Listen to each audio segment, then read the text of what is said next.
सोनपुर प्रखंड के डुमरी के पंचायत समिति से खास बातचीत। उन्होंने बोला कि मेरे वार्ड में बहुत ही अच्छा कार्य हुआ है। जहां तक सुखता की बात किया जाए तो मेरे वार्ड में धरातल पर नहीं है। उन्होंने बोला कि मेरे वार्ड में नल जल बहुत ही अच्छा से चल रहा है। मुखिया जी ग्राम सभा लगाते हैं तो हम लोगों को नहीं बुलाते। पंचायत समिति के मुखिया से कुछ शिकायतें भी थीं तो कुछ उनके कार्य भी उनको अच्छे लगे। फिलहाल बातचीत के दौरान पंचायत समिति ने मीडिया से क्या कुछ कहा, देखें अंकित मिश्रा की इस खास रिपोर्ट में। नमस्कार, हम एहतिशाम असगर। अभी हम मौजूद हैं सोनपुर प्रखंड के डुमरी ग्राम पंचायत में, जो कि हमारे समक्ष है पंचायत समिति की। जानेंगे विधानसभा चुनाव आने वाला है, क्या इनका रुख रहेगा और क्या अपने रीजन में 4 साल होने जा रहा है, क्या अपना रीजन में काम करवाए हैं। लगातार ये पंचायत समिति रहे हैं। सर्वप्रथम मेरे चैनल पे आने के लिए बहुत बहुत शुक्रिया। आपके चैनल को मेरे तरफ से हार्दिक शुभकामना कि आप मेरे जैसे छोटे जनप्रतिनिधि को भी मौका दिया कि विकास के मामले में, पंचायत के डेवलपमेंट के बारे में या विकास मेरा बिहार कहाँ पे अभी पहुँचा है, इसके बारे में जानकारी देने के लिए हमको आप सक्षम समझे, इसलिए आपके चैनल को लगातार आप पंचायत समिति रहें, लगातार आप टर्म में रहे, मेरा 3 टर्म। तो क्या आप लोग का काम रहा कि बिहार में जो पंचायती राज बना 2000 में, उसे में प्रथम में हमारी मैडम अनामिका देवी प्रथम डीडीसी बनी और निर्विरोध बिना चुनाव का, उसमें चुनाव नहीं हुआ। उसके बाद फिर मैं 2 टर्म से हूँ, तीसरा टर्म मेरा चल रहा है। उसके पूर्व में 2 टर्म एक्स अध्यक्ष भी रहा, बीजेपी का अध्यक्ष भी रहा, और गाँव में जितने संस्था हैं, गपिया हो, गपिया किसान संबंधी चौड़ विकास समिति हो, मंदिर विकास समिति हो, शिक्षा समिति का मैं 10 वर्ष अध्यक्ष भी रहा अपने विद्यालय में। सुनने में ये भी आ रहा है कि आप खुद फंड कहीं से भी आकर काम करवा लेते हैं। पेड़ में नहीं रहते हैं कि हाँ, हम लोग ये हैं, हमारे छोटे भाई डॉक्टर सुनील कुमार सिंह जो एमएलसी हैं, तो उनके द्वारा जो फंड हमको निर्धारित किया जाता है, उसे मैं 20 वर्षों से, अभी से नहीं, मेरा अभी एक बोर्ड लगा हुआ है जो हम 2000 में लालू जी से जब मंत्री हुआ करते थे, उस समय उनसे उद्घाटन भी कराया था, जिसका फोटो भी मेरे पास उपलब्ध है, बोर्ड भी लगा हुआ है 19। और हम 2000, ऐसे तो मैंने खुद से भी राजनीतिक जीवन को, जेपी आंदोलन से मैं इसमें आया राजनीति में, मैं फिर दूसरा कोई काम भी नहीं, मेरा एक सूत्री काम राजनीति से करना है, बाकी सामाजिक काम मेरा यही। आपके पंचायत में लाइट फाइट का क्या? मेरे पंचायत में रेडा कंपनी जो दिया लाइट, एक बार पूर्व में भी इस तरह का पंचायत से लाइट लगा, लेकिन उसमें सब भ्रष्टाचार का भेद चल गया, कोई लाइट जला भी नहीं और सब समाप्त हो गया। फिर नीतीश सरकार यह निर्णय लिया कि रेडा के द्वारा, एक कंपनी के द्वारा, वो भी लाइट की स्थिति बहुत अच्छी नहीं है। अभी मेरे पंचायत में मात्र 2 वार्ड में ही लगा है। अभी शायद निर्णय होने जा रहा है या हुआ है पेपर के माध्यम से कि सारे पंचायत वाले उसको कवर किया जाए। देखिए क्या हो रहा है।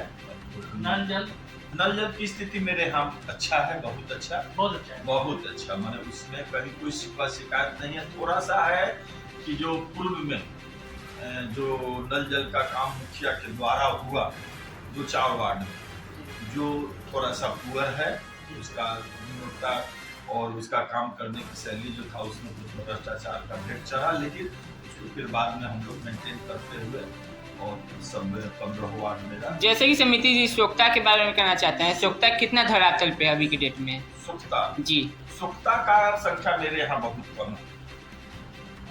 पानी निकासी, पानी को जर्व करना, भूजल को बढ़ावा देना, यह सरकार की प्राथमिकता है। पर्यावरण यह एक बहुत बड़ा मुद्दा देश में बना है। वृक्षारोपण हो या जल संचय करना हो, आहर पोखरा तालाब की उड़ाही करके पानी को संचय करना, ताकि मेरा भूजल का स्तर जो है, जो नीचे डाउन हो रहा है, वह ना हो, मेंटेन हो। इस पर व्यापक रूप से मेरे यहाँ काम मुखिया के द्वारा नहीं हुआ और प्रखंड स्तर पर भ्रष्टाचार।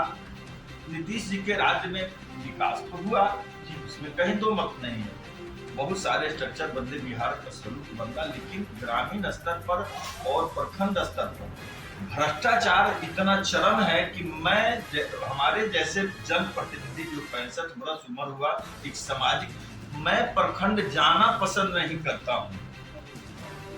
बिना रिश्वत का कोई काम नहीं होता है। हमारे भाई साहब विधानसभा में क्वेश्चन उठाए थे कि जिससे राज्य में मृत्यु प्रमाण पत्र के लिए पैसा लिया जाता हो, तो सुनील कुमार ने हाउस में उठाया है यह सवाल, पुरजोर उठाया। वह हकीकत, मैं एक ब्लॉक का प्रतिनिधि हूँ। बीडीसी का मतलब होता है कि ब्लॉक का प्रतिनिधि, पंचायत का नहीं।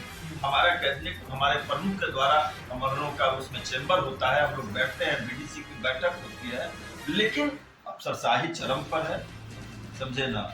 इसलिए मैंने कोई काम गुणवत्तापूर्ण नहीं हो रहा है, हकीकत में हो भी नहीं रहा है, और देखने से भी लगता है जहां 1984 से जवाहर रोजगार योजना का संचालन राजीव गांधी ने किया, उस समय से आज बुझिए कि 84, 15 बरस उधर, 25 बरस या 40 बरस केंद्र सरकार, राज्य सरकार का सारा पैसा लग रहा है, उसके बाद भी पंचायत की स्थिति वही क्या वही बना हुआ है।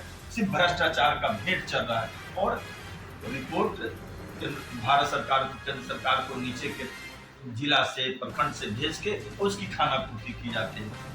जांच वही लोग करता है, आदेश वही लोग देता है। जब नजर का बात होगा तो सारे पदाधिकारी को क्षेत्र में भेज दिया जाता है। और विधानसभा चुनाव आने वाला है, क्या कहेंगे इस पर? कितना आपको सपोर्ट मिलता है, कितना आप सपोर्ट कीजिएगा? मैंने सब देखिए, सबसे बड़ी बात, जो चुनाव होना है वह अपने नियत समय पर होगा ही।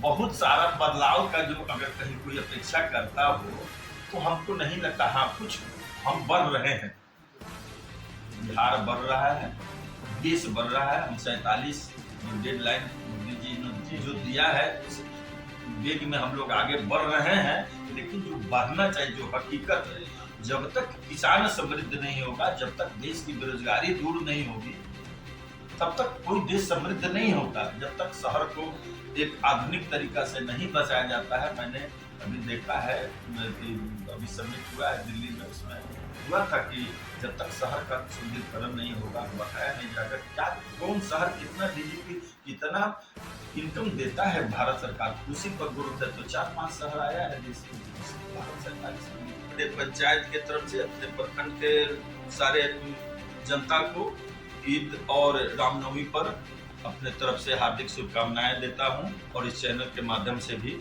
जो सारे लोगों को ईद और उसमें सौहार्द बनाए रखें, शांति पर्व का जो यही उद्देश्य होता है किसी भी पर्व, और मिलजुल कर कहीं उसमें मैंने ईद भी है तो उसमें भी सारे लोग सम्मिलित हों, अगर नवमी हो उसमें भी सम्मिलित हों, और शासन का सहयोग करें।